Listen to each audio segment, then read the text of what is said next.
د غزني د کرکټ امریت مسؤلین وایي یا د سیالۍ شاوخوا یوه نیمه میاشت مخکې د 14 لوبډلو لخوا پیل شوې او زیاتوي چې په نږدې راتلونکي کې په غزني کې دې ته ورته سیالۍ نورې هم ترسره کیږي.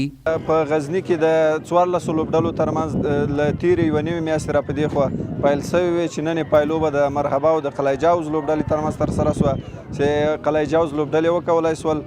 مرحبا ته ماتې ورکړي او د دغو لوبو اتلولي په خپل نوم کړي. په همدې حال کې د کرکټ لوبغاړي او مینوال هم د دغه سیالیو له ترسره کېدو خوښ دي او غواړي چې همداسې سیالۍ لا زیاتې شي.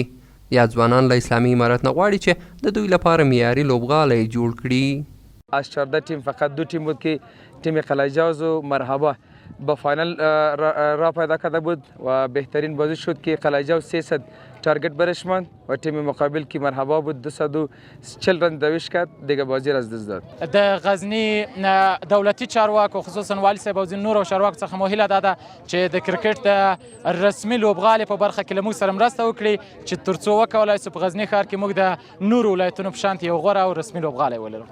د یادونې وړ ده چې په دغه سیالیو کې د یاد ولایت 14 ثبت او راجستر شوي کلبونو برخه درلوده چې ترمنځ یې 14 لوبې وشوې او پایلوبې ته یې قلعه جوز او مرحبا افغان کلبونو لار موندلې وه چې د قلعه جوز لوبډلې د دې سیالۍ اتلولي وګټله.